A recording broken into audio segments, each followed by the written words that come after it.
The boardroom fell silent as Michael Chen's phone buzzed during the most crucial presentation of his career.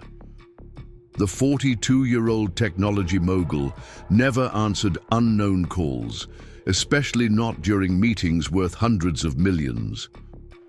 But something made him glance at the screen. The number was unfamiliar, yet his finger moved to accept the call almost involuntarily. Before we jump back in, tell us where you're tuning in from, and if this story touches you, make sure you're subscribed, because tomorrow I've saved something extra special for you. What he heard next would shatter the carefully constructed walls around his heart and change the trajectory of 3 lives forever. Through the phone came the sweetest sound he had never expected to hear, a baby's first word, crystal clear and unmistakable. Daddy.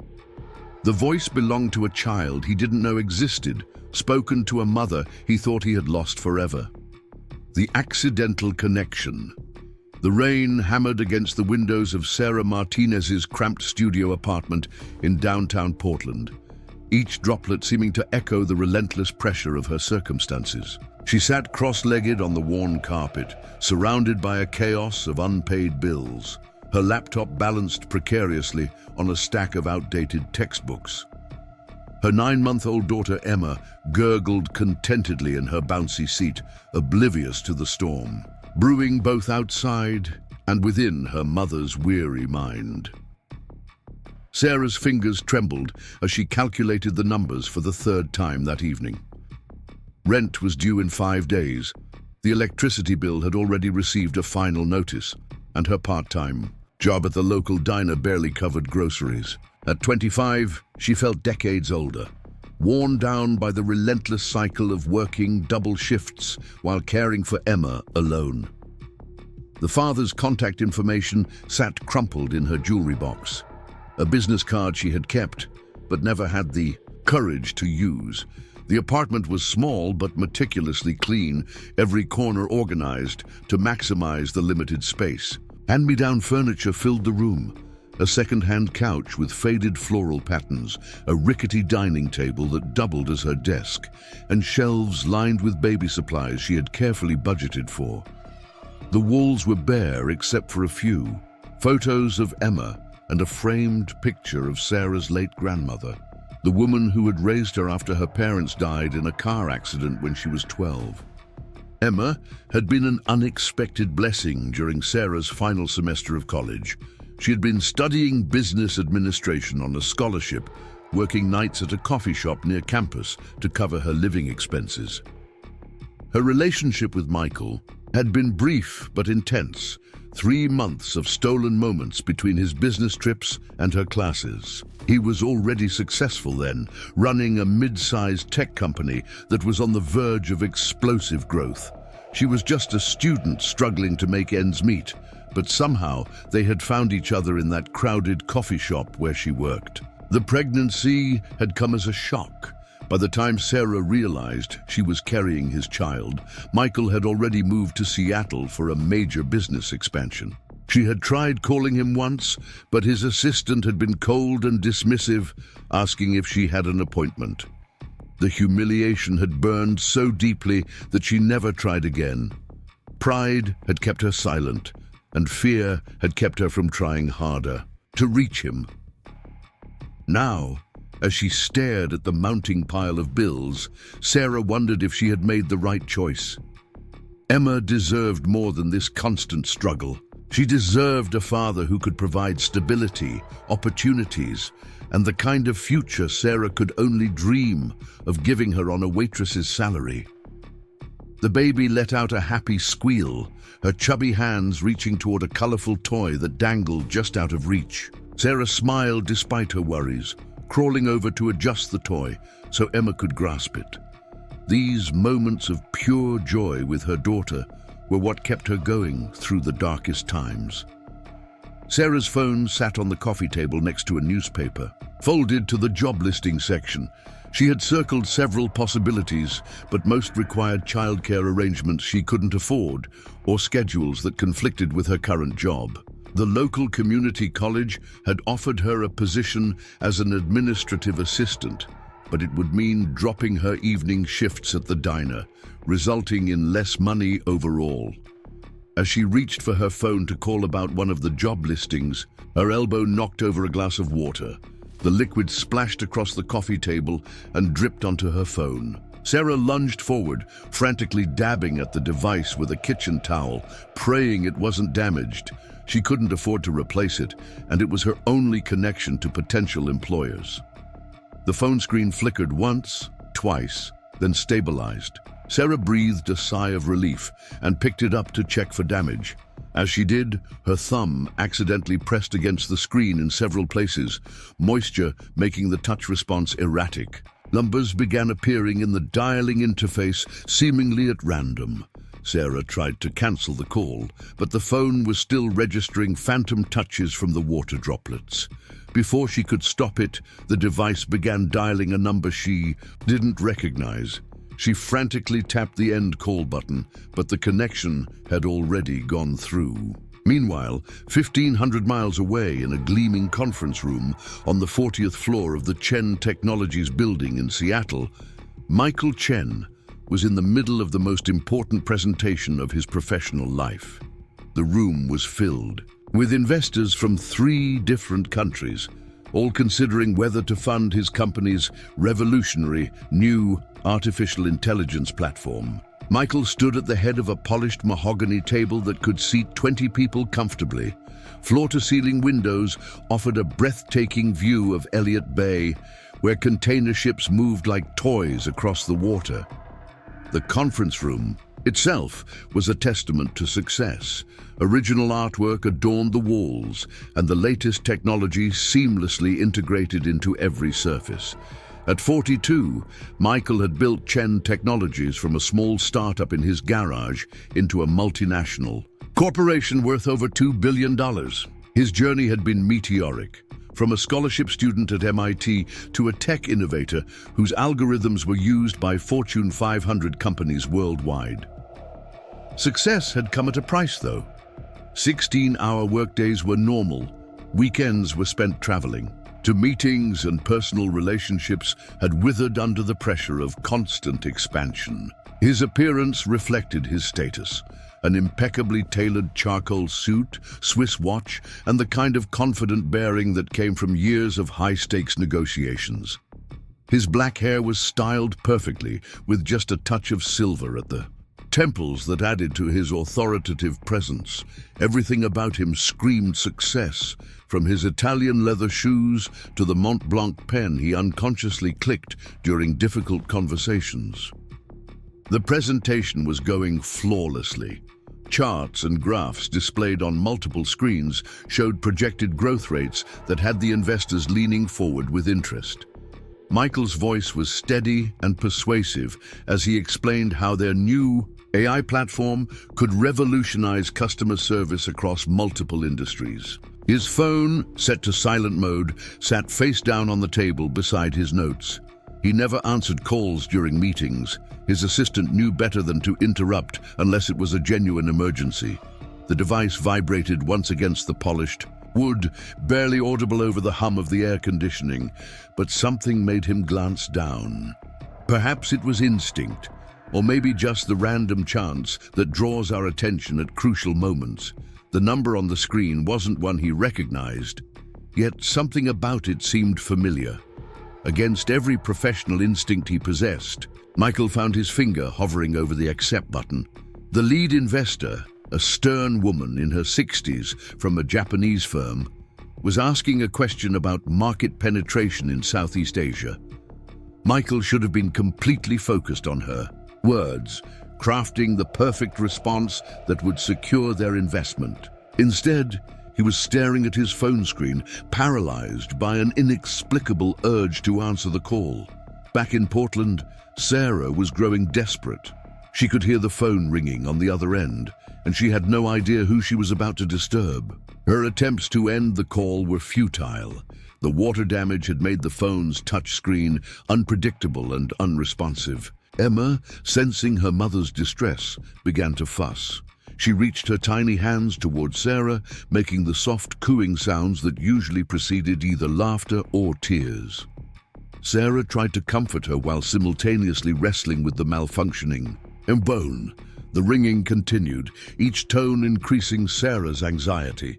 She imagined angry strangers demanding to know why she was calling them. She pictured important business meetings being interrupted by her accidental intrusion.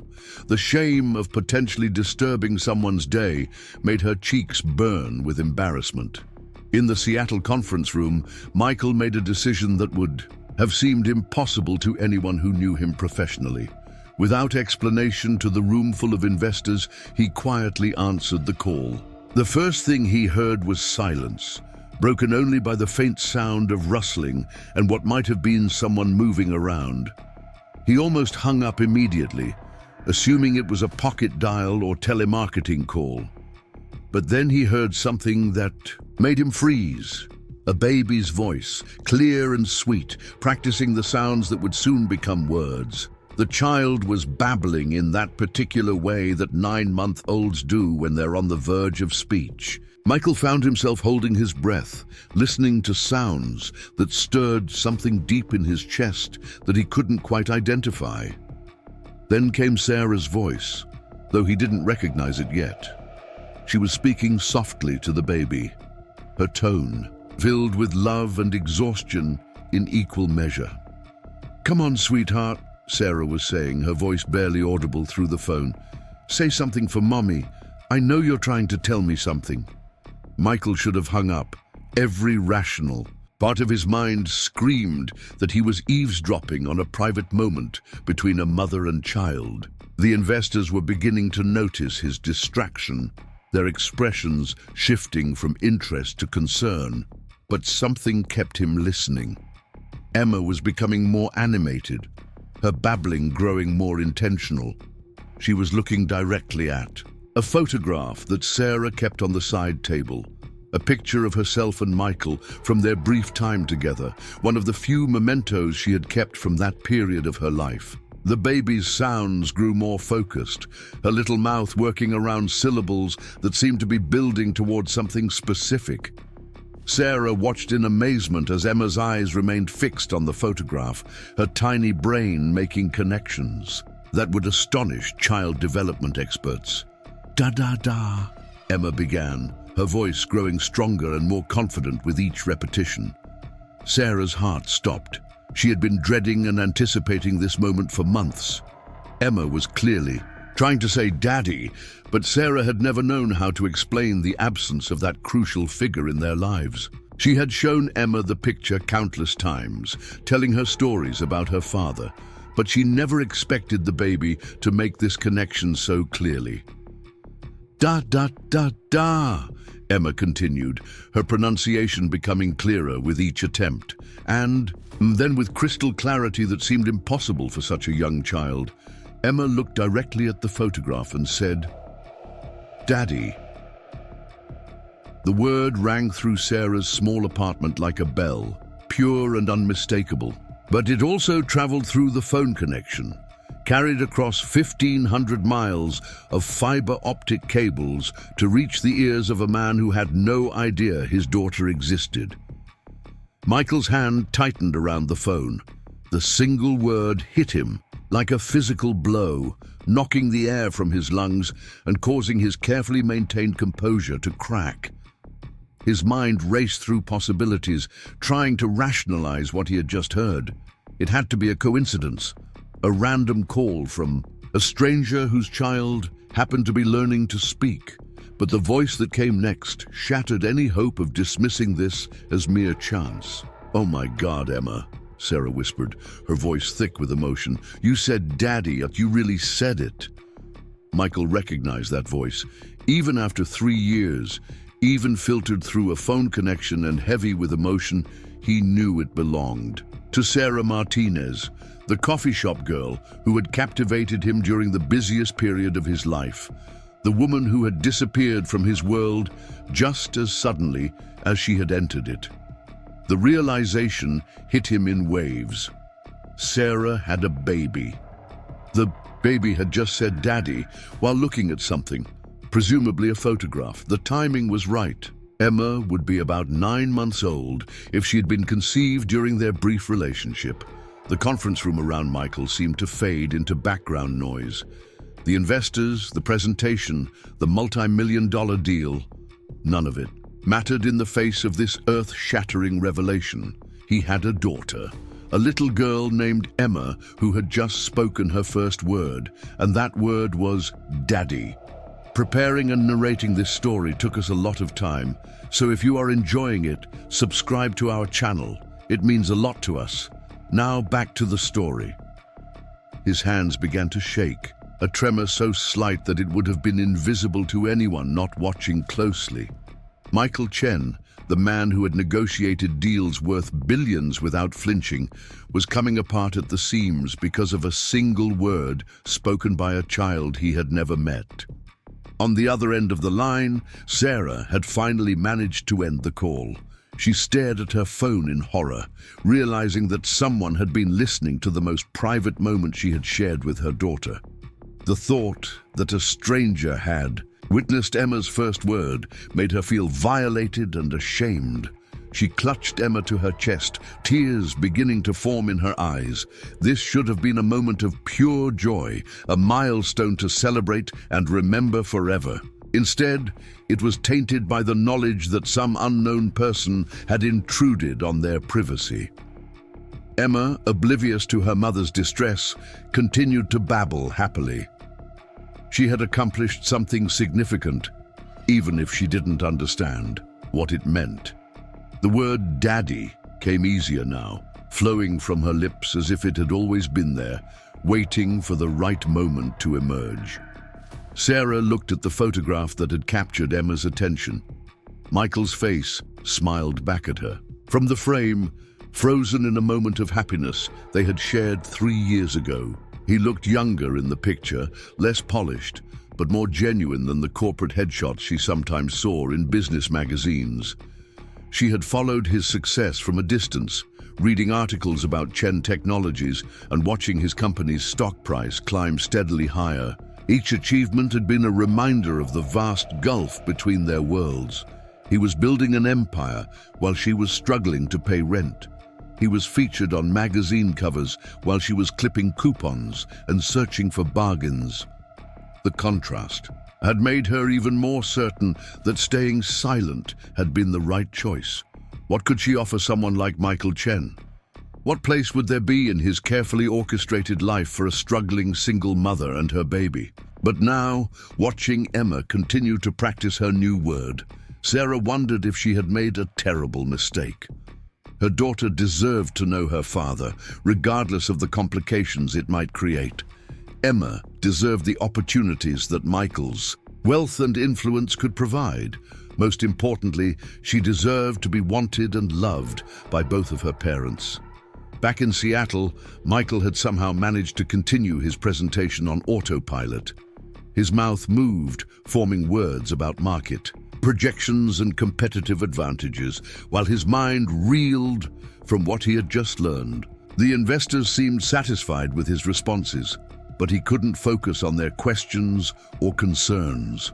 All he could think about was that sweet voice saying, "Daddy," and the implications of what it meant. He had a daughter.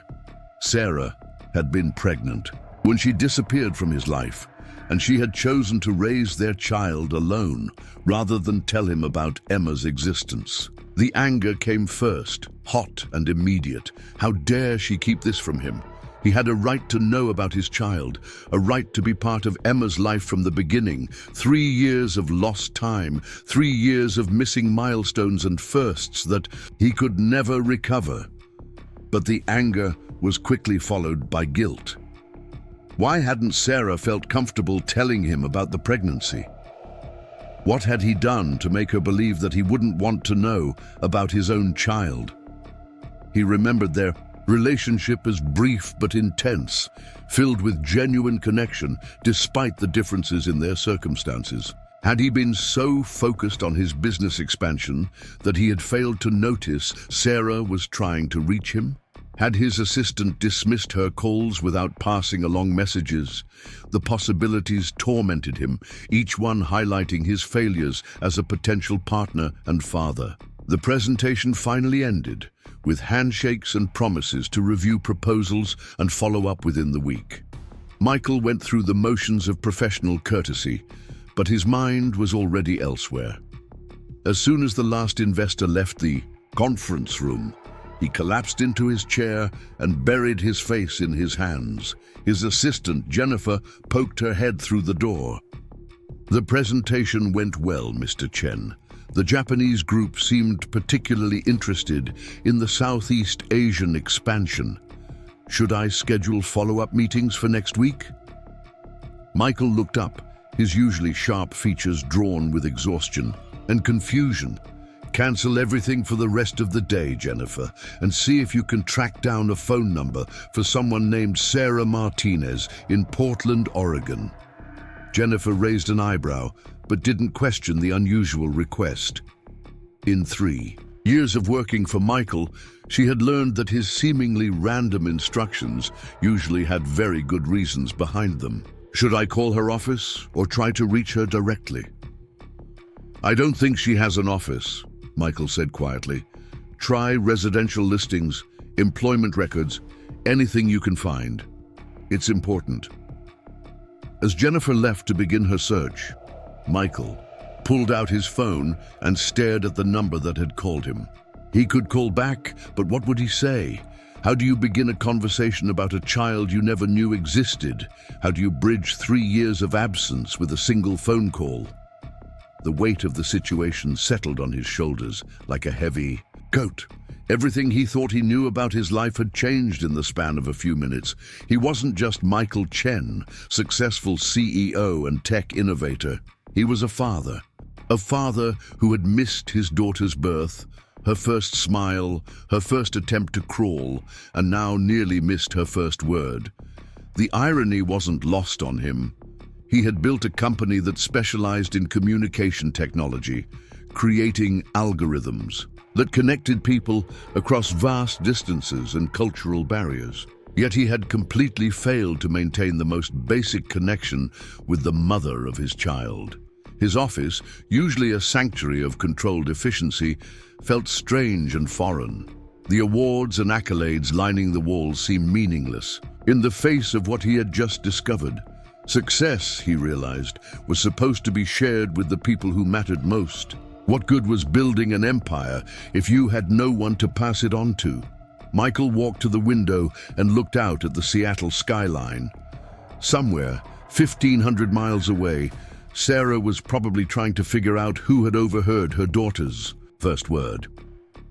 Emma was probably continuing to practice saying "daddy," unaware that the man she was naming was struggling to process the reality of her existence. The rain in Portland had stopped, but Sarah's tears had just begun. She sat on her couch with Emma in her lap, staring at the phone that had betrayed their privacy. The baby had grown quiet, content to play with the fabric of her mother's shirt while making soft humming sounds. Sarah's mind raced through the possibilities of who might have been on the other end of that call. The number had looked vaguely familiar, but she couldn't place it. Could it have been someone from her past? An old friend who might recognize her voice? The thought that someone she knew had overheard such a private moment made her stomach churn with anxiety. She considered the possibility that it might have been Michael himself, but quickly dismissed the thought as wishful thinking mixed with a paranoia. The chances of accidentally dialing his number were astronomical, and even if she had, why would he answer a call from an unknown number during what was surely a busy day? But as she looked at Emma, who was now contentedly gnawing on her own fist, Sarah couldn't shake the feeling that something significant had just happened.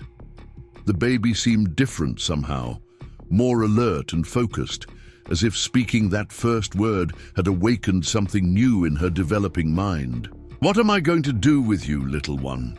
Sarah whispered, kissing the top of Emma's head. "Your daddy doesn't even know you exist, and here you are calling for him."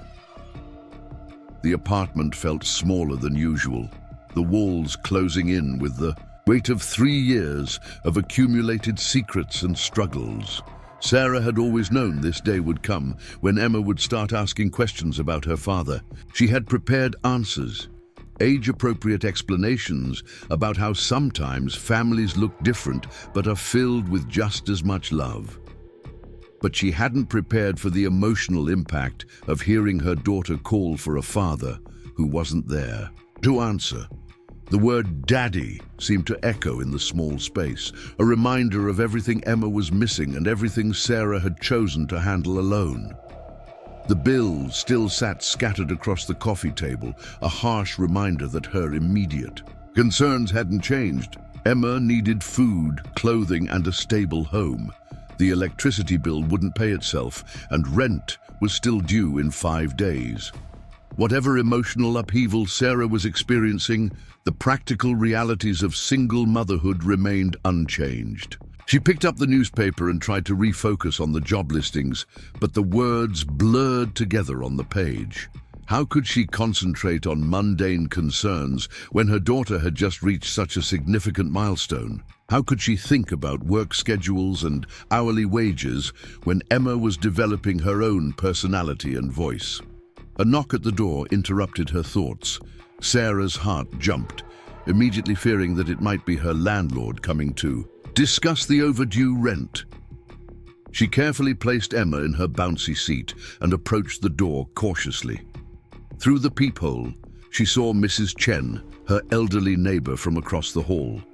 The irony of the surname wasn't lost on Sarah, though. She'd never mentioned the coincidence to the kind woman who often helped watch Emma when Sarah had to work late shifts. "Hello, dear," Mrs. Chen said when Sarah opened the door. "I heard some crying earlier and wanted to make sure everything was all right." Sarah forced a smile, touched by her neighbor's concern. "We're fine, Mrs. Chen. Emma just said her first word, and I got a little emotional about it." The older woman's face lit up with genuine joy. "Oh, how wonderful! What did she say?" "Daddy," Sarah replied, her voice catching slightly on the word. Mrs. Chen's expression softened with understanding. She had never asked directly about Emma's father, but she was observant enough to notice his absence from their daily routines. "That's a big moment," she said gently. "Would you like me to watch her for a little while so you can have some time to process things?" Sarah almost declined automatically. She hated imposing on her neighbor's kindness, but something in Mrs. Chen's eyes suggested that the offer came from genuine care rather than obligation. "Actually, that would be wonderful," Sarah admitted. "I could use a few minutes to clear my head." As Mrs. Chen settled in with Emma, who immediately began showing off her new vocabulary skills, Sarah stepped outside into the hallway. The building was old and worn, with faded carpet and fluorescent lighting that flickered intermittently. But it was home, and it was what she could afford. She walked to the small balcony at the end of the hall, a space barely large enough for one person, but with a view of the city that she found comforting. Portland stretched out below her, a mixture of old and new architecture that reflected the city's ongoing evolution. Somewhere in this urban landscape were thousands of other single mothers facing similar struggles. Women who were balancing work and childcare, worrying about bills and their children's futures, making impossible choices between their own needs and their family's welfare. Sarah found comfort in knowing she wasn't alone, even when the challenges felt overwhelming.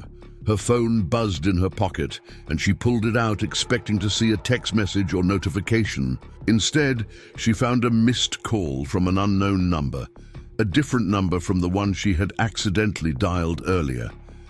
Someone had tried to call her back while she was talking to Mrs. Chen.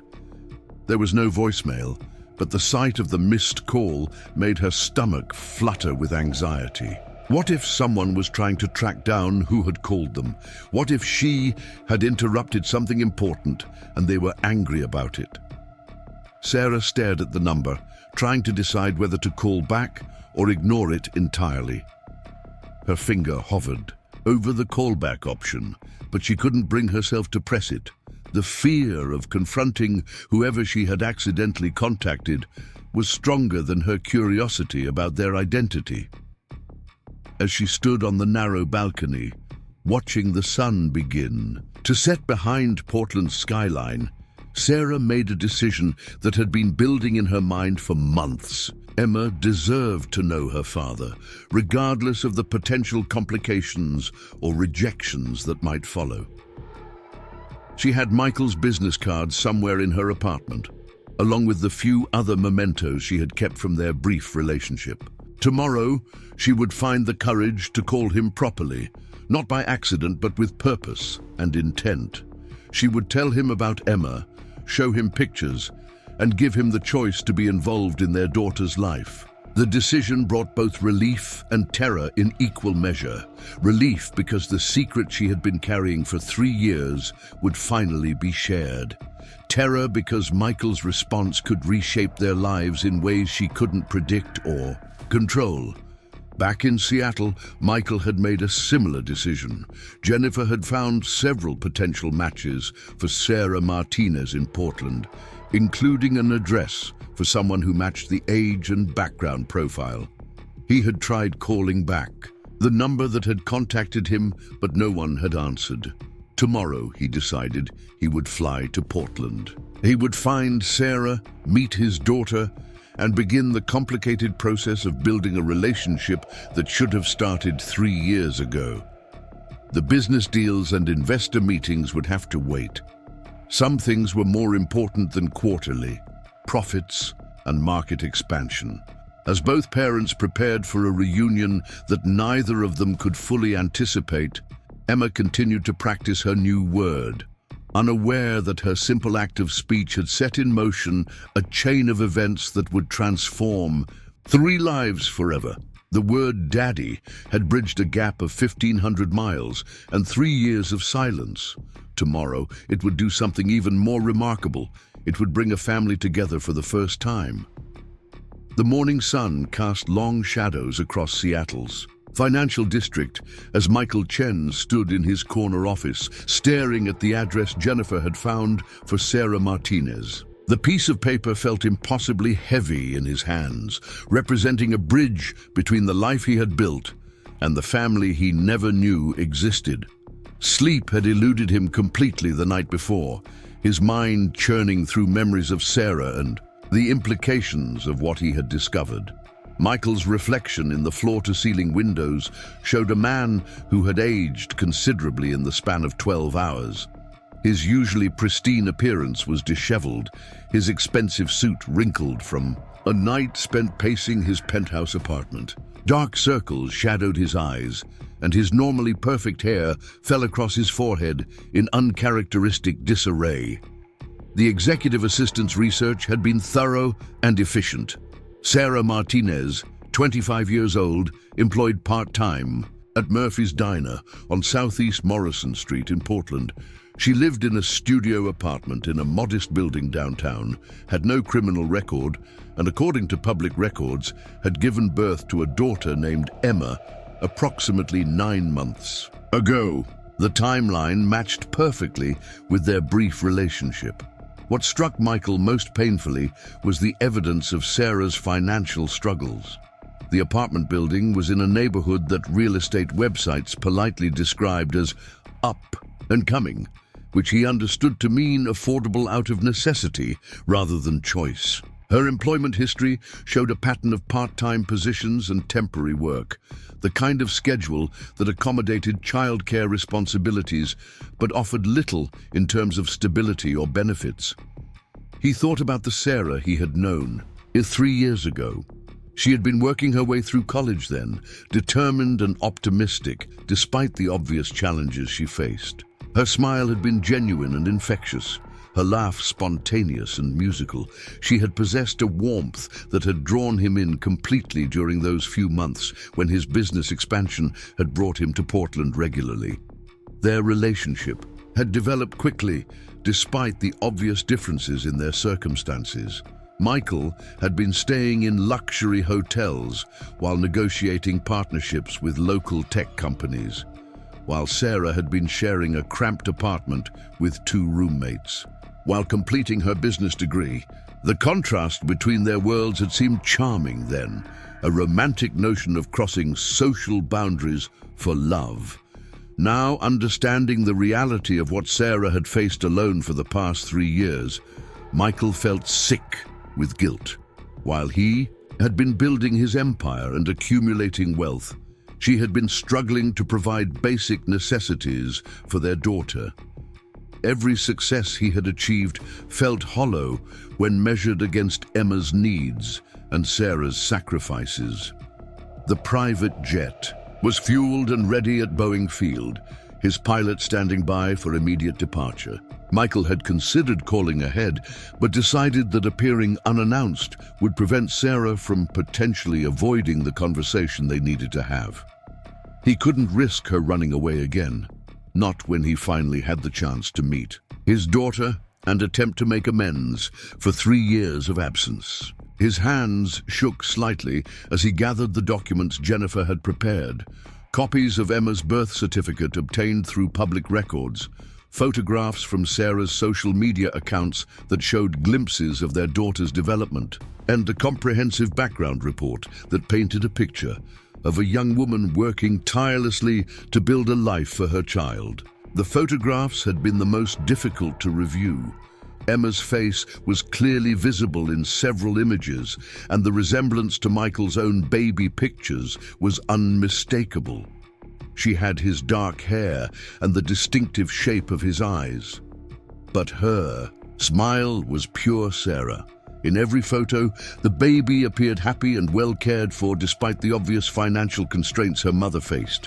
One image had particularly captured his attention: Sarah sitting on a park bench with Emma in her lap, both of them laughing at something outside the camera's view.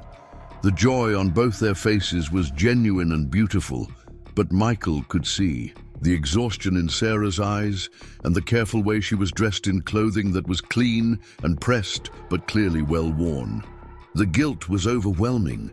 While he had been attending charity galas and networking events, Sarah had been taking Emma to free activities in public parks.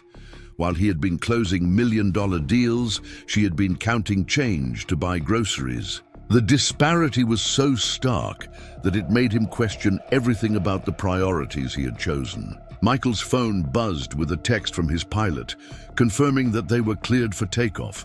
The flight to Portland would take less than 2 hours, but the emotional journey he was beginning felt infinitely more daunting. How do you introduce yourself to a child who doesn't know you exist? How do you apologize to a woman for abandoning her during the most vulnerable time of her life? Meanwhile, in Portland, Sarah was experiencing her own morning of revelation and decision-making. Emma had woken up earlier than usual, chattering happily in her crib and practicing the new word she had mastered the day before. The sound of "daddy," repeated in various tones and inflections, filled the small apartment, each iteration a reminder of the conversation Sarah needed to initiate. The business card was exactly where she remembered leaving it, tucked between the pages of a photo album. In her bedroom closet, Michael Chen, Chief Executive Officer, Chen Technologies, followed by phone numbers and email addresses that probably connected to assistants and automated systems rather than the man himself. Sarah had rehearsed the conversation dozens of times, during her sleepless night, imagining different scenarios and responses. In some versions, Michael was angry about being contacted after so long. In others, he was indifferent or dismissive. The possibility that he might be genuinely pleased to learn about Emma seemed too optimistic to seriously consider. The fear of rejection was paralyzing. What if Michael had moved on completely from their brief relationship? What if he was married, now with a family that didn't include room for an unexpected daughter and her struggling mother? What if he saw Emma as an inconvenience or a threat to his carefully ordered life? But watching Emma play contentedly in her bouncy seat, babbling cheerfully and reaching for the colorful toys that Sarah had carefully selected from thrift stores and clearance sales, Sarah knew that her daughter deserved the chance to know her father. Regardless of Michael's response, Emma had the right to understand where she came from and to have the opportunity for a relationship with both of her parents. Sarah's work schedule at Murphy's Diner didn't begin until the lunch shift, giving her the morning to gather courage for the phone call that would change everything. She had already arranged for Mrs. Chen to watch Emma during her shift, a favor that her kind neighbor was always willing to provide, despite Sarah's protests about imposing. The diner job was barely sufficient to cover their basic expenses, but it offered one crucial advantage. Tips were paid daily in cash, allowing Sarah to manage their week-to-week survival without waiting for paychecks to clear. The work was physically demanding, and the hours were inconsistent, but her manager was understanding about her need to accommodate Emma's schedule. Most of her co-workers were in similar situations, single mothers or students working multiple jobs to make ends meet. The camaraderie among the staff was genuine, born from shared struggles and mutual support. When Sarah had been too sick to work during Emma's early months, her colleagues had covered her shifts without complaint. When Emma had needed emergency medical care, they had pooled their tip money to help with the co-payment Sarah couldn't afford. The sense of community at the diner had been a lifeline during the most difficult periods of single motherhood, but it also highlighted the stark contrast between Sarah's reality and the world Michael inhabited. Her co-workers were kind and supportive, but none of them had the resources to offer the kind of security and opportunities that Emma's father could potentially provide. Sarah picked up her phone and dialed the number on Michael's business card, her heart pounding so hard she could feel it in her throat. The call connected to an automated system that offered multiple options for reaching different departments within Chen Technologies. She pressed the option for executive offices and waited while classical music played softly in her ear. A professional, a female voice answered on the second ring. "Mr. Chen's office, this is Jennifer speaking. How may I assist you?" Sarah's mouth went dry. She had prepared for this moment, but actually speaking to someone who worked directly with Michael felt surreal and intimidating. "I need to speak with Michael Chen, please," she managed, her voice barely above a whisper. "Mr. Chen is unavailable at the moment," Jennifer replied smoothly. "May I ask who's calling and what this is regarding?" The question Sarah had been dreading. How do you explain to a stranger that you need to tell their boss about a child he doesn't know exists? "My name is Sarah Martinez," she said, forcing her voice to be stronger. "It's a personal matter that Mr. Chen needs to hear about directly." There was a slight pause on the other end of the line. Jennifer had been Michael's assistant long enough to recognize when something unusual was happening, and his behavior the previous day had already put her on alert. "I'll need to take a message, Ms. Martinez. Mr. Chen reviews all personal correspondence and returns calls when his schedule permits." Sarah felt her courage beginning to fade. The professional politeness of the conversation was making her feel small and insignificant, exactly the way she had felt 3 years ago when she had first tried to reach Michael. "Please tell him that Sarah Martinez called," she said carefully. "Tell him it's about something that happened 3 years ago and that it's urgent." Jennifer made notes on her computer, flagging the message as priority given Michael's unusual requests the previous day. "I'll make sure he receives your message as soon as possible, Ms. Martinez. Is there a number where he can reach you?" Sarah provided her phone number and ended the call, immediately second-guessing every word she had spoken. Had she been too vague, too mysterious? Would Michael even remember her name after 3 years of building his business empire? What Sarah didn't know was that Jennifer immediately recognized the significance of the call.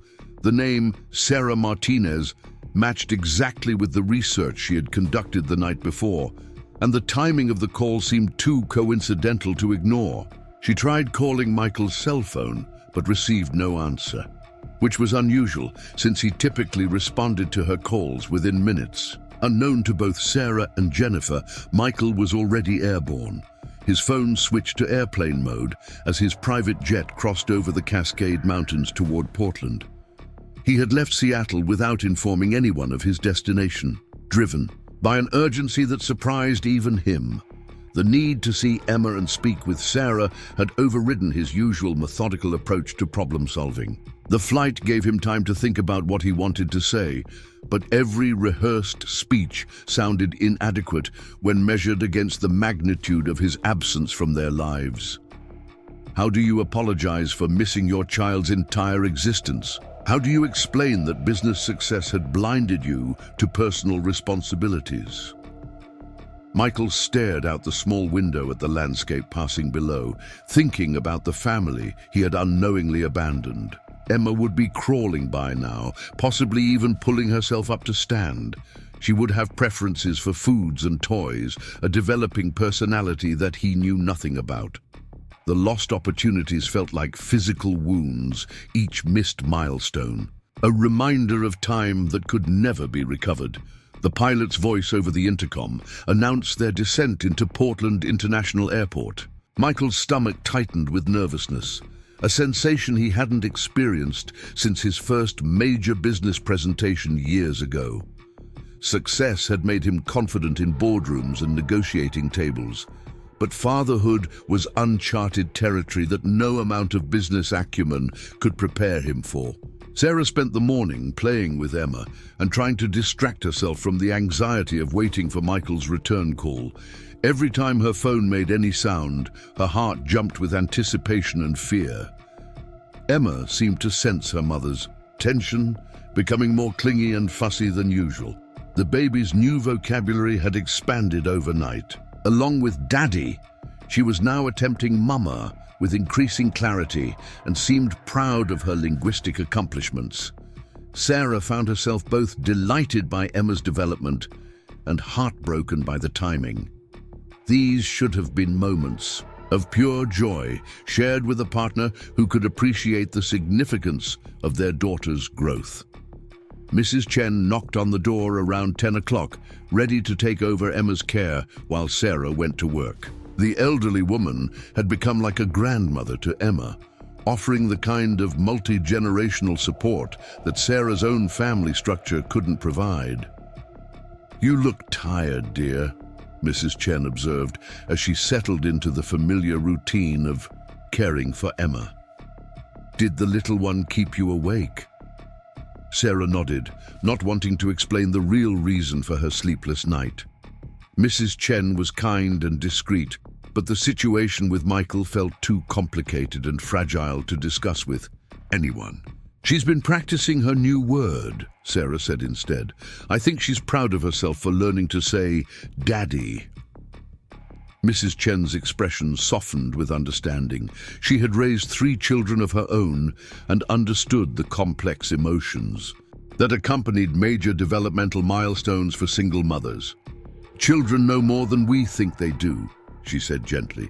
"Sometimes they call for what they need, even when they don't understand why they need it." The observation hit Sarah with unexpected force.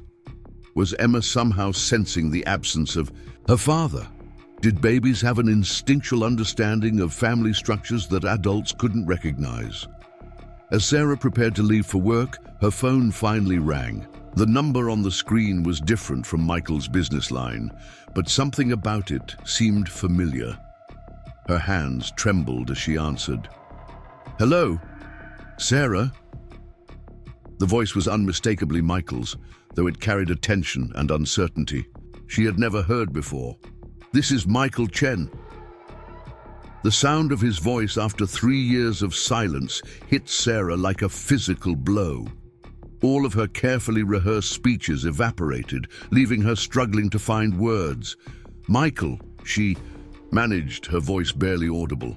"I called your office earlier." "I got the message," he said quietly. "Sarah, I need to ask you something, and I need you to be completely honest with me." Sarah's heart was pounding so hard she was certain he could hear it through the phone. "Okay. Do I have a daughter?" The question hung in the air between them, simple and devastating in its directness. Sarah looked at Emma, who was contentedly playing with Mrs. Chen, blissfully unaware that her father was on the other end of the phone line.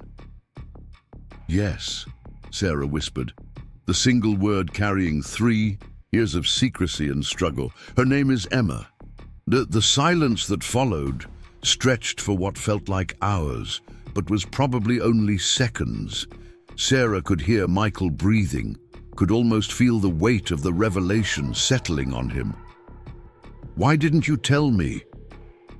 His voice was raw with emotion, a mixture of hurt and anger, and something that might have been relief. "I tried," Sarah said, tears beginning to fall.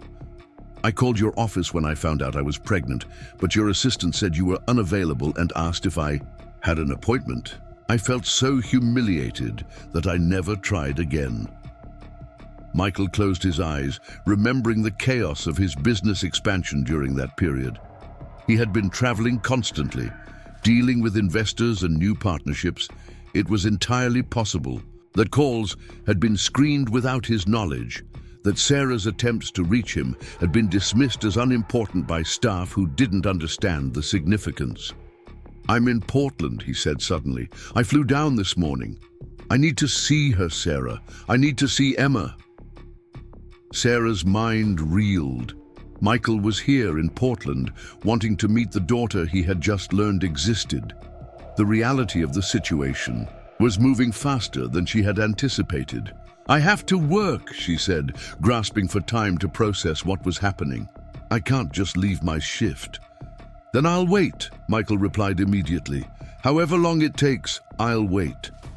Sarah gave him the address of Murphy's Diner, knowing that showing up at her workplace would create gossip and speculation among her co-workers. But the alternative of making Michael wait until evening felt cruel, especially when he had apparently dropped everything to fly to Portland. As she ended the call, Sarah realized that her life was about to change in ways she couldn't predict or control. The secret she had carried for 3 years was finally out, and the man who had unknowingly fathered her child was demanding to be part of their lives. Mrs. Chen looked up from where she was playing with Emma, her wise eyes taking in Sarah's obvious distress. "Important call?" she asked gently. Sarah nodded, still too overwhelmed to speak. Everything she had feared and hoped for was about to happen simultaneously, and she had no idea how to prepare for the collision of her carefully constructed world with the reality of Emma's father. Michael's taxi pulled up outside Murphy's Diner just as the lunch rush was beginning. The restaurant was exactly what he had expected based on the neighborhood, a no-frills establishment that served honest food to working-class customers. Through the window, he could see servers moving efficiently between tables, taking orders and delivering plates with the kind of practiced speed that came from experience. He sat in the taxi for several minutes, gathering courage and watching the rhythm of the diner's operation. This was Sarah's world now, a place where she worked hard for modest tips and tried to build a stable life for their daughter. The contrast with his own professional environment was stark and humbling. When Michael finally entered the diner, the lunch crowd noise seemed to fade as he scanned the room for Sarah. She was taking an order at a corner table, her hair pulled back in a practical ponytail and her uniform neat despite the obvious demands of her work. She looked older than he remembered, more mature and confident, but also tired in a way that spoke of long struggles and heavy responsibilities. Their eyes met across the crowded restaurant, and time seemed to stop. 3 years of separation, 3 years of secrets and missed opportunities, 3 years of a child growing up without her father, all condensed into a single moment of recognition and reckoning. Sarah excused herself from the table she was serving and walked toward him, her expression unreadable. The other servers and customers seemed to sense the significance of the moment, conversations becoming quieter as they approached each other. "Hello, Michael," Sarah said softly when they were close enough to speak without being overheard. "Hello, Sarah," he replied, his voice thick with emotion. "You look good." The awkwardness of the moment was overwhelming, How do you greet someone who was once intimate with you, who carries your child, but who has become a stranger through years of absence? "I need to finish my shift," Sarah said, glancing around at the busy restaurant. "But we can talk after that." Michael nodded, understanding that her work responsibilities couldn't be abandoned simply because her life was being turned upside down. "I'll wait." He found an empty booth in the corner and ordered coffee, settling in to observe Sarah at work while processing the surreal nature of the situation. This was the mother of his child, a woman who had been carrying his secret for 3 years while building a life that didn't include him. As the afternoon progressed, Michael watched Sarah navigate the demands of her job with skill and grace. She remembered regular customers' preferences, handled difficult orders with patience, and maintained a genuine smile despite what had to be enormous emotional stress. Her competence and strength were evident in every interaction. The lunch rush gradually faded, and Sarah finally approached his table. Her shift was ending, and the moment they had both been anticipating and dreading was finally at hand. "Are you ready to meet your daughter?" she asked quietly.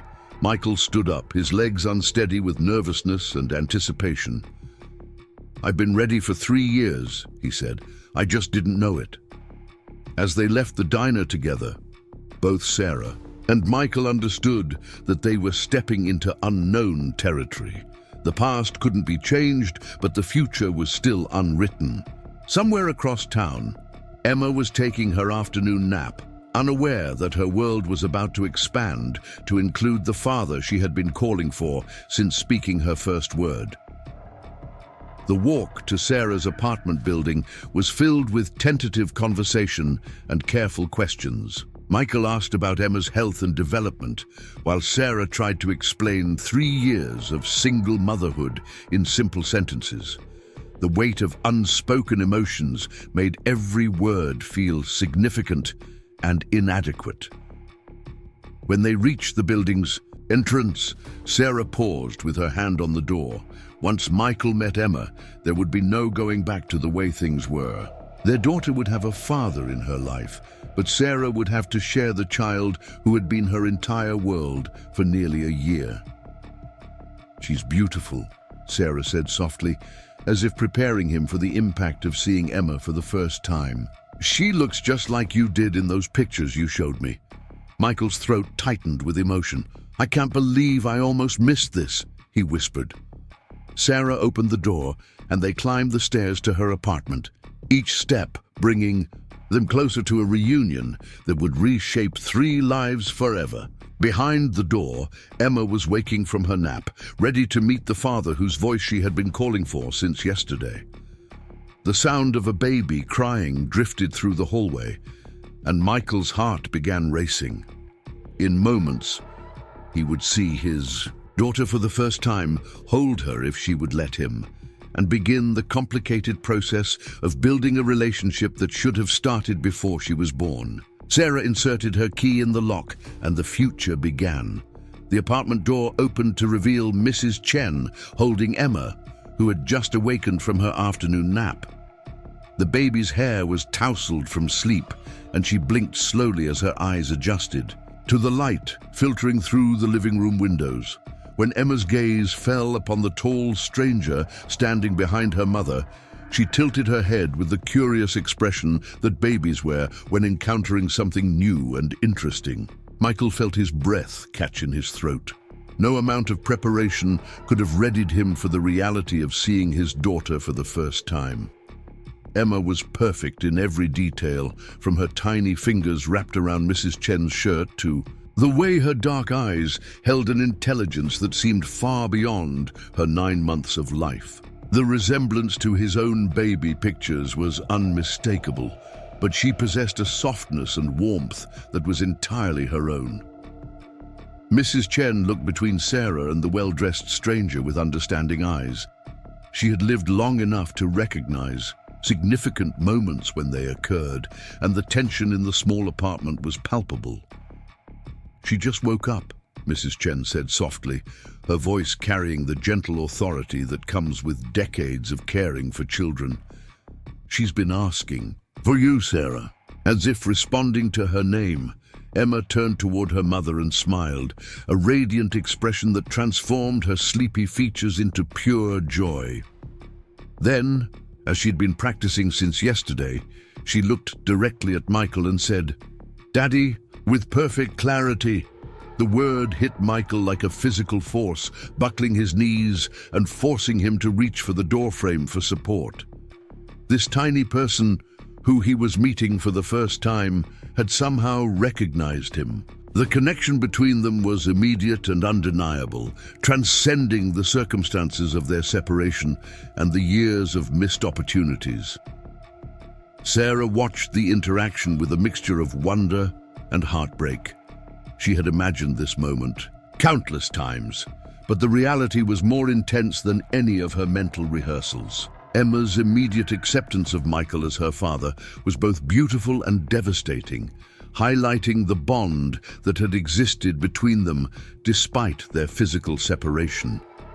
Mrs. Chen, sensing the emotional weight of the moment, gently transferred Emma to Sarah's arms. "I'll give you some privacy," she murmured, gathering her purse and moving toward the door. Before leaving, she paused and placed a weathered hand on Michael's arm. "Children know love when they see it," she said quietly. "Trust that wisdom." After Mrs. Chen left, the apartment felt impossibly small with the three of them together. Michael remained near the doorway, uncertain whether he should approach or maintain his distance. Sarah stood in the center of the room with Emma, who continued to look between her parents with bright, curious eyes. "Would you like to hold her?" Sarah asked, her voice barely above a whisper. Michael nodded, not trusting himself to speak. He moved slowly toward them, his hands trembling as he reached out to accept his daughter. Emma went to him without hesitation, her small body fitting perfectly against his chest, as if she had been waiting her entire short life for this moment. The weight of her in his arms was simultaneously heavier and lighter than he had expected. She was solid and real, warm and alive, but she also seemed impossibly fragile. Her tiny fingers immediately began exploring the fabric of his expensive suit, and she looked up at him with an expression of serious consideration, as if she was trying to memorize his face. "Hello, Emma," Michael whispered, his voice thick with emotion. "I'm your daddy."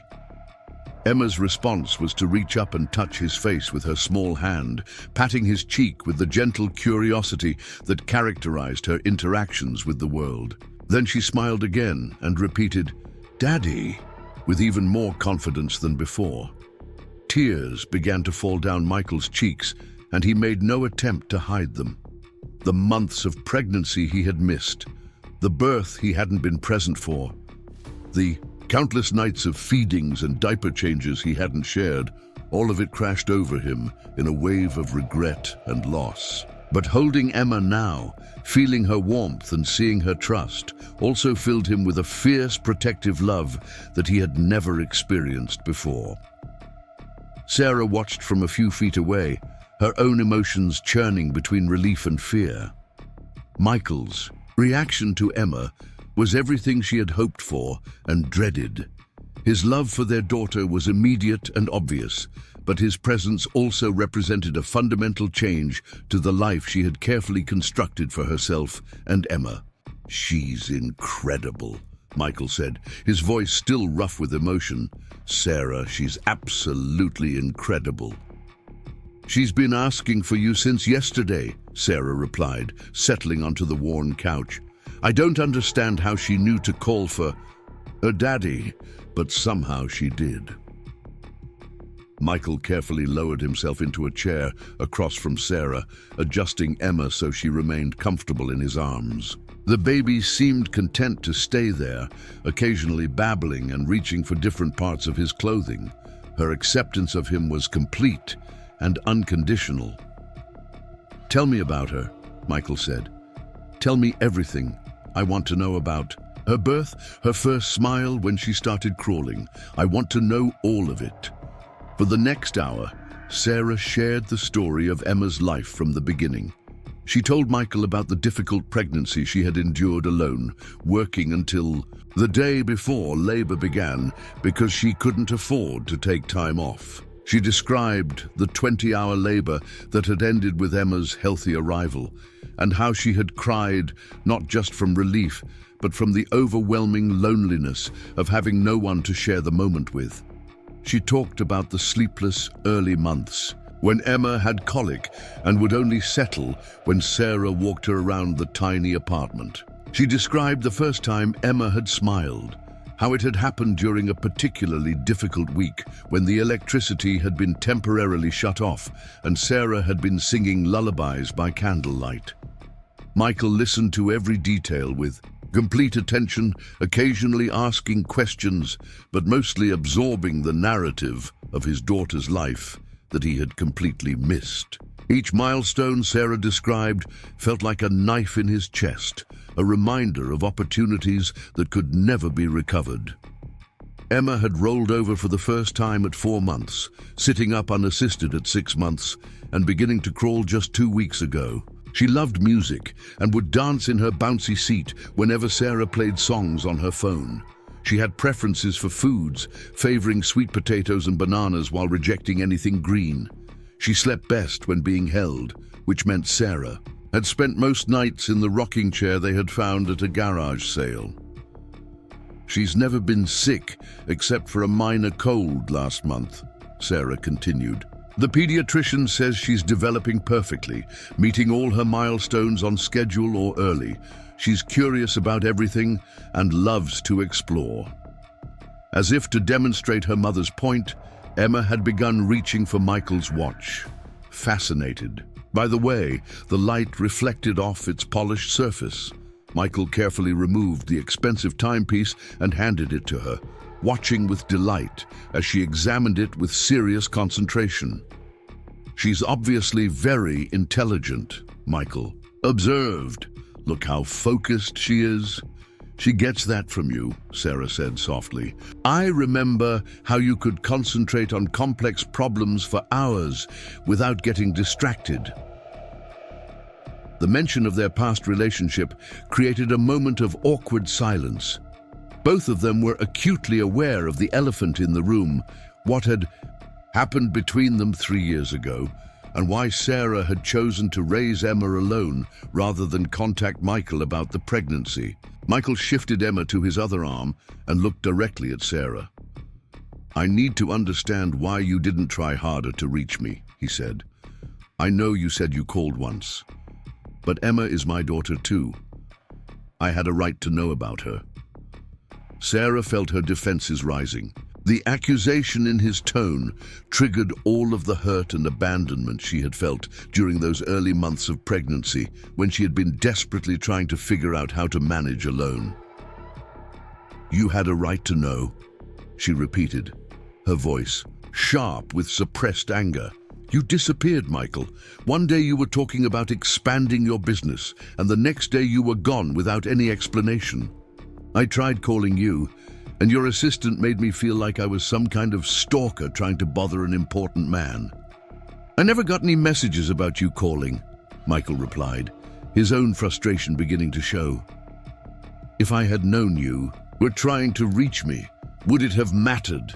Sarah interrupted. You were so focused on building your empire that you didn't even say goodbye when you left Portland. You just vanished from my life like I had never existed. The argument was interrupted by Emma beginning to fuss, sensitive to the tension between her parents. Michael immediately adjusted his hold on her, speaking in soothing tones until she calmed down. The sight of him naturally comforting their daughter created a complex mix of emotions in Sarah's chest. You're right, Michael said quietly, his anger deflating as he focused on Emma. I handled our relationship terribly. I was so consumed with business opportunities that I didn't consider how my leaving would affect you. But Sarah, if I had known about Emma, everything would have been different. How? Sarah asked, though her tone had softened as well. How would it have been different? You were moving to Seattle, building your company. What place would there have been for a pregnant college student in that life? Michael looked down at Emma, who had settled back into contentment and was now playing with the buttons on his shirt. I don't know, he admitted, but I would have tried to figure it out. I would have wanted to be there for her birth, for all of these moments I've missed. The honesty in his voice cut through Sarah's defensive anger. She could see the genuine pain in his expression as he held their daughter, the regret that seemed to be consuming him from the inside.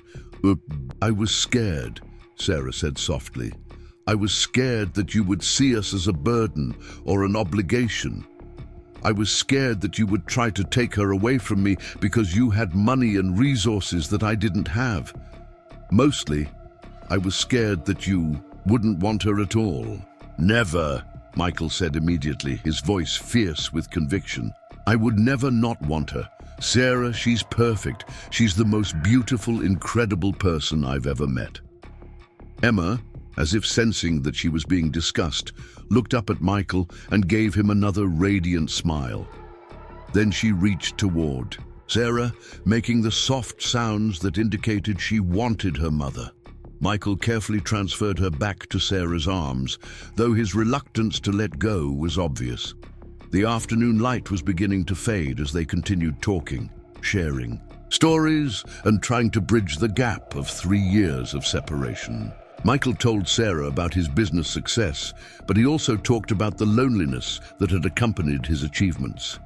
He described boardrooms filled with people who wanted things from him, but no one who truly cared about him as a person. Sarah shared the challenges of single motherhood, but she also talked about the profound joy that Emma had brought into her life.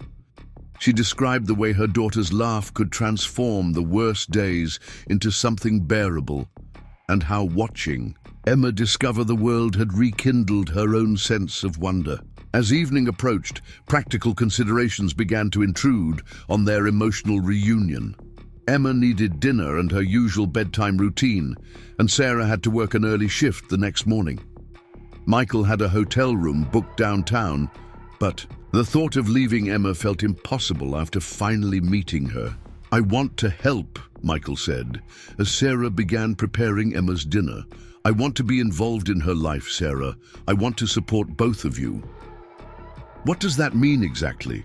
Sarah asked, mashing a banana in a small bowl. Are you planning to move back to Portland? Are you expecting us to move to Seattle? How does this work? Michael realized he hadn't thought beyond the immediate need to meet his daughter. The logistics of blending their lives were complex and would require careful consideration of Emma's needs above all else. I don't know yet, he admitted, but I know I'm not walking away again. Whatever it takes, whatever changes need to be made, I'm committed to being Emma's father. Sarah fed Emma small spoonfuls of banana while considering Michael's words. The baby ate eagerly, occasionally looking between her parents as if she was following their conversation. When she finished eating, she clapped her hands together and said, "Daddy," again, reaching toward Michael.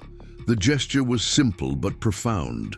Emma had accepted Michael completely, with the uncomplicated trust that only children possess. Her willingness to embrace him, despite their lack of shared history, was both a gift and a responsibility that neither of her parents took lightly.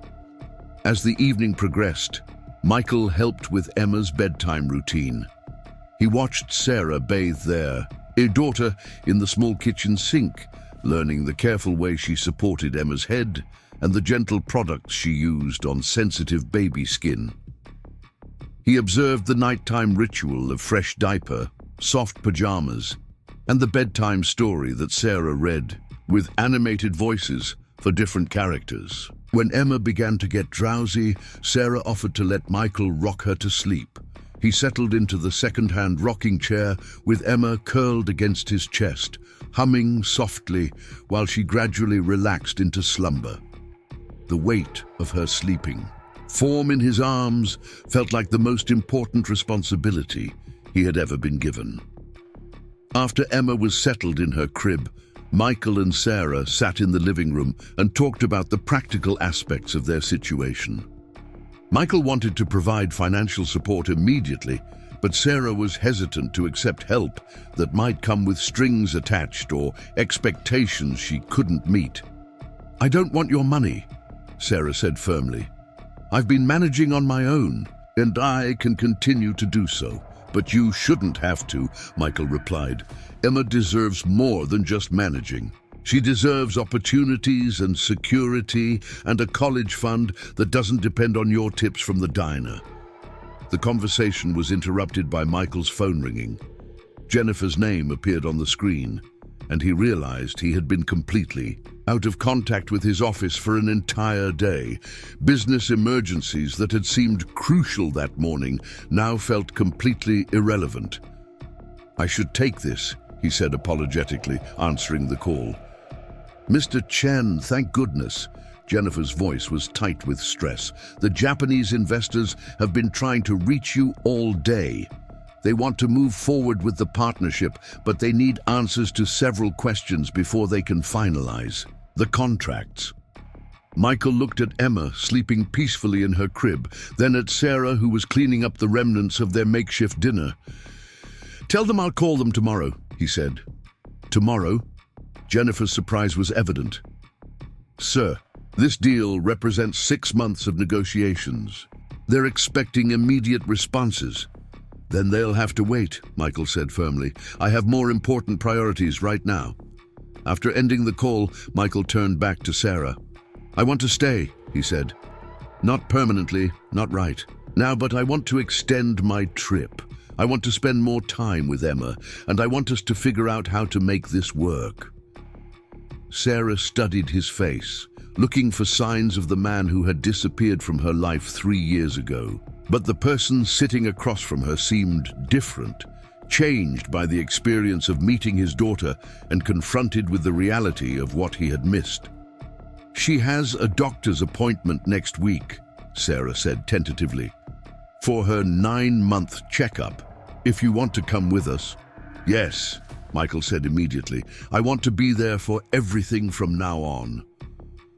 As the night deepened, they continued planning tentative steps toward building a relationship that included all 3 of them. Michael would extend his stay in Portland for at least a week, giving them time to establish routines and discuss long-term arrangements. He would find an apartment nearby rather than staying in a hotel, creating a more stable presence in Emma's life.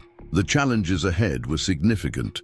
Michael's business required his attention, and major decisions couldn't be postponed indefinitely.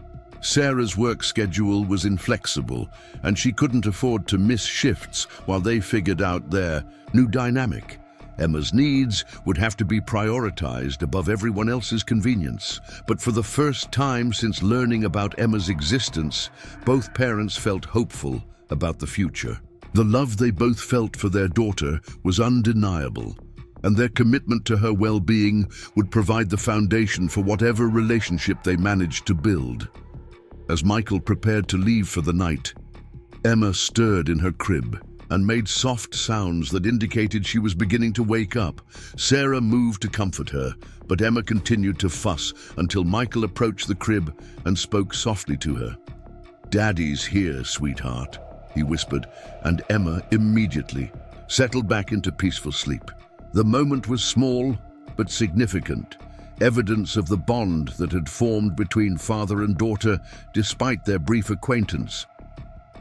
As Michael finally left the apartment, both he and Sarah understood that their lives had been fundamentally altered by a simple accidental phone call and a baby's first word.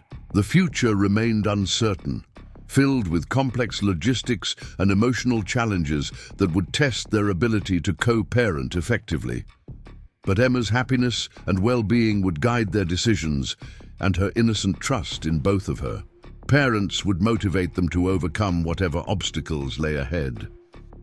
In her crib, Emma slept peacefully, unaware of the complicated adult world that surrounded her, but secure in the knowledge that both her mother and father loved her completely. Tomorrow would bring new challenges and opportunities, but tonight she was content in the certainty that she was wanted and cherished by the two people who mattered most in her small world. 3 weeks had passed since Michael first held Emma in his arms, and the rhythm of their unconventional family was beginning to take shape. Michael had rented a furnished apartment 6 blocks from Sarah's building, close enough to be present for daily routines, but far enough to give Sarah the space she needed to process the dramatic changes in their lives.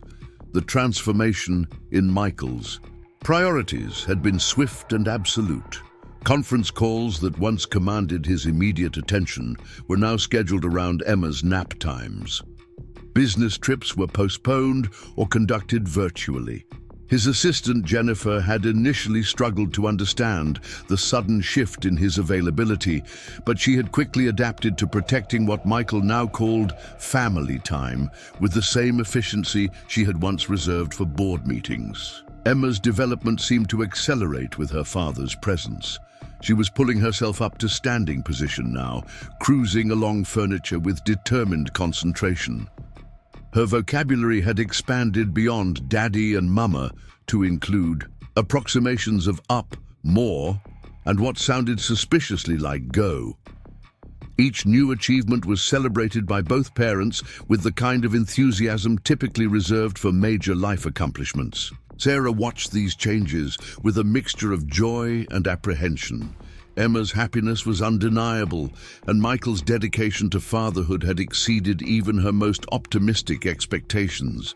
But the financial disparity between their situations created an underlying tension that colored every interaction. Michael's instinct was to solve problems with resources.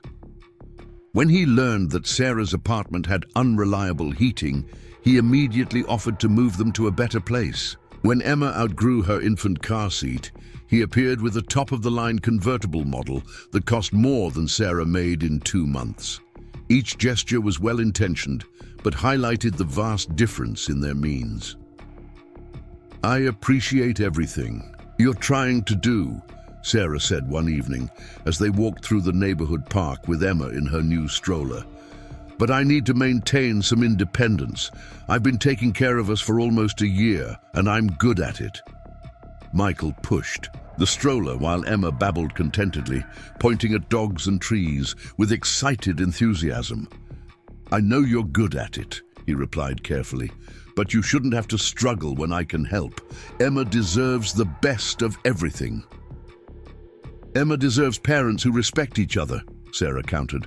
"And I can't respect myself if I just accept your money without contributing anything meaningful." The conversation was interrupted by Emma dropping her favorite toy over the side of the stroller. Michael immediately stopped to retrieve it, cleaning it carefully before handing it back to her. The simple act of parental care had become natural to him, though Sarah remembered how awkward he had been with basic baby tasks just weeks earlier. "What if we found a way for you to contribute that used your skills?" Michael asked as they resumed walking. "You were studying business administration before Emma was born. What if there was a role at my company that made sense for your background?" Sarah felt her defensive walls rising again. "I don't want to be your charity case employee," she said. "I don't want people assuming I only got a job because I'm the mother of the boss's child." "That's not what I'm suggesting," Michael said, quickly. "I'm talking about a legitimate position that matches your qualifications. You're intelligent and capable, Sarah. The fact that we have a daughter together doesn't change your professional abilities." They had reached the playground section of the park, where other parents were pushing children on swings and monitoring toddlers on climbing structures. Emma watched the activity with fascination, reaching toward the colorful equipment with obvious desire to join the fun. Sarah lifted Emma from the stroller and carried her to the baby swings, carefully securing her in the small seat designed for infants. Emma's delighted laughter as she experienced the gentle motion filled the air, drawing smiles from other parents nearby. "Look at her," Michael said softly, standing beside Sarah as they pushed Emma's swing in tandem. She's so happy. She deserves to always be this happy. She is happy, Sarah replied. We've been happy together. Adding you to our lives has made her even happier, but we weren't lacking anything essential before you came. Michael considered her words carefully. Sarah's fierce independence was one of the qualities that had attracted him to her originally, but it was also the biggest obstacle to building a sustainable future together. He wanted to provide for his daughter and ensure her security, but he was beginning to understand that his financial resources couldn't solve the complex emotional dynamics between him and Sarah. I have something to tell you, Michael said, as they walked home from the park. The Seattle office has been pressuring me to return for a major product launch. It's the biggest expansion we've ever attempted, and the board expects me to be there personally.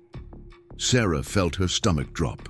She had been expecting this moment, but hadn't prepared herself for the reality of Michael leaving. Over the past 3 weeks, Emma had become accustomed to seeing her father every day. The thought of explaining his absence to a baby who couldn't understand complex schedules felt overwhelming. "When do you have to go?" she asked, trying to keep her voice neutral. "That's what I wanted to discuss with you," Michael replied. "I've been thinking about this constantly, and I've made a decision that my board isn't going to like. I want to relocate the company's primary operations to Portland." Sarah stopped walking and stared at him. "You want to move your entire company because of Emma?" "Because of both of you," Michael corrected. "Because I finally understand what's actually important in life. The company can succeed from Portland just as well as from Seattle. Most of our operations are virtual anyway, and Portland has an excellent tech infrastructure." The magnitude of what he was proposing began to sink in. Michael wasn't just talking about spending more time with Emma. He was considering restructuring his entire professional life around their family. "Your investors will never agree to that," Sarah said. "You can't uproot a billion-dollar company because you want to be closer to your daughter." "Watch me," Michael replied with the kind of determination that had built his business empire. "Emma is going to grow up with her father present, not as a weekend visitor or a voice on video calls. I'm not missing any more of her life." That evening, after Emma was asleep, Sarah and Michael sat in her small living room discussing the practical implications of his proposal. The logistics were staggering. Relocating key personnel, establishing new office space, managing the transition without disrupting ongoing projects. The financial investment would be enormous, and the risks were significant. "You could lose everything," Sarah pointed out. "Your investors might revolt, your employees might refuse to relocate, your competitors could take advantage of the disruption." "I've already lost the most important years of my daughter's life," Michael replied. "I'm not willing to lose any more for the sake of maintaining the status quo." Sarah studied his face, looking for signs of the impulsive decision-making that had characterized some of his business moves 3 years earlier, but the man sitting across from her seemed different, more thoughtful and measured in his approach. "What about me?" she asked quietly. "Where do I fit in this grand plan of yours?" Michael leaned forward, his expression serious. "That depends on what you want," he said. "I know I hurt you by leaving before, and I know I can't just expect you to trust me completely after 3 weeks of trying to make amends. But Sarah, I want us to be a real family, not just co-parents managing schedules, but a family." And the words hung in the air between them, loaded with implications and possibilities that both excited and terrified Sarah. She had spent 3 years learning to be independent, building a life that didn't depend on anyone else's decisions or priorities. The thought of trusting Michael with that independence felt like jumping off a cliff. "I care about you," Michael continued. "I never stopped caring about you, even when I was too stupid and focused on business to show it properly. These past 3 weeks, watching you with Emma, seeing the incredible mother you've become, it's reminded me of everything I loved about you originally." Sarah felt tears beginning to form in her eyes. "I care about you too," she admitted. "But caring isn't enough to build a relationship on. We barely knew each other 3 years ago, and we're essentially strangers now. Having a child together doesn't automatically make us compatible as partners." "Then let's find out," Michael said simply.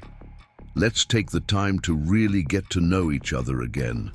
No pressure, no assumptions, just honest exploration of whether we can build something together." Over the following days, they began the delicate process of dating while co-parenting. Michael would arrive in the mornings to help with Emma's breakfast and play with her while Sarah got ready for work. Evenings were spent together as a family, sharing dinner and Emma's bedtime routine. But after Emma was asleep, Sarah and Michael would talk like two adults discovering each other for the first time. They shared stories from their years apart, learning about the experiences that had shaped them during their separation. Michael talked about the loneliness that had accompanied his business success, the relationships that had failed because he couldn't connect with anyone on a meaningful level. Sarah described the strength she had discovered in herself during pregnancy and early motherhood, the community of support she had built among other single mothers. The more they learned about each other, the more they realized how much they had both grown during their time apart. Michael had developed depth and emotional awareness that had been lacking in his younger, more ambitious incarnation. Sarah had gained confidence and independence that made her a more equal partner than she could have been at 22. Emma, oblivious to the complex adult emotions swirling around her, continued to thrive with both parents present. She had begun walking, just steps at a time, wobbling between Sarah and Michael with determined concentration. Her personality was emerging more clearly each day. She was curious but cautious, social but selective about her affections, and possessed of a stubborn streak that both parents recognized as inherited from themselves. 2 months after their reunion, Michael presented Sarah with a formal job offer. He had created a position as Director of Community Relations for Chen Technologies, a role that would involve managing partnerships with local organizations and developing programs that benefited working families. The salary was substantial, but not unreasonably high for someone with Sarah's education and experience. "This isn't charity," Michael said, as Sarah reviewed the job description. "It's a position we actually need filled, and you're qualified for it. The fact that you understand the challenges facing working parents makes you perfect for developing programs that actually help people." Sarah read through the detailed responsibilities and expectations. The work was meaningful and aligned with her values, focusing on creating policies that supported employee families and community engagement initiatives. It was exactly the kind of role she had hoped to find after completing her degree. "I'd want to start part-time," she said finally. "Emma is still young, and I don't want to miss too much of her daily development." "Whatever schedule works for you," Michael agreed. "We can arrange childcare at the office, or you can work from home when needed. The goal is to support your career, not complicate your life as a mother." The decision to accept the position felt like stepping into a new phase of their relationship. Sarah would be financially independent while contributing to work that mattered to her. Michael would have his family close while building a business that reflected his new priorities. 6 months after that accidental phone call, Michael stood in the office space he had purchased in downtown Portland, watching contractors install equipment for Chen Technologies' new headquarters. The move had been challenging but successful, with most key employees choosing to relocate and new talent being recruited locally. Sarah worked 3 days a week in the office, spending the other days at home with Emma or conducting site visits to community partners. The balance felt sustainable and fulfilling, allowing her to maintain her independence while building a career that complemented rather than competed with her role as a mother. Emma, now walking confidently and speaking in simple sentences, divided her time between her parents' apartments. They had maintained separate living spaces, but were discussing the possibility of finding a house together, a place that would belong to all three of them. "I love you," Michael told Sarah one evening as they watched Emma play with blocks on the living room floor. "I know we're taking things slowly, but I wanted you to know that my feelings for you go beyond co-parenting or convenience. I love you too," Sarah replied, surprised by how natural the words felt. "I think I've been falling in love with the man you've become, not just remembering the man you were." Emma looked up from her blocks and clapped her hands, as if approving of her parents' declaration. Then she pointed at Michael and said, "Daddy home," with perfect clarity. The simple statement captured the transformation that had occurred in their lives. Michael was home, not just visiting or helping out temporarily, but truly present as a father and partner. The accidental phone call that had started everything had led to the most intentional and meaningful relationship any of them had ever experienced. Their journey as a family was just beginning, filled with the normal challenges that all parents face and the unique complexities that came from building a relationship in reverse. But Emma's laughter filled both of their homes now, and her future was secure in the love of two parents who had learned that success meant more than financial achievement.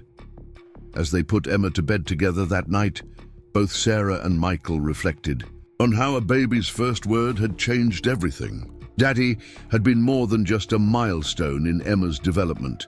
It had been a call that brought a scattered family together and taught two adults what truly mattered in life. The love they shared was different from the passionate but uncertain connection they had experienced 3 years earlier. It was deeper, more stable, built on mutual respect and shared commitment to their daughter's well-being. Whether it would lead to marriage and a traditional family structure remained to be seen, but the foundation they were building was strong enough to support whatever future they chose to create together. Up next, you've got two more standout stories right on your screen. If this one hit the mark, you won't want to pass these up. Just click and check them out.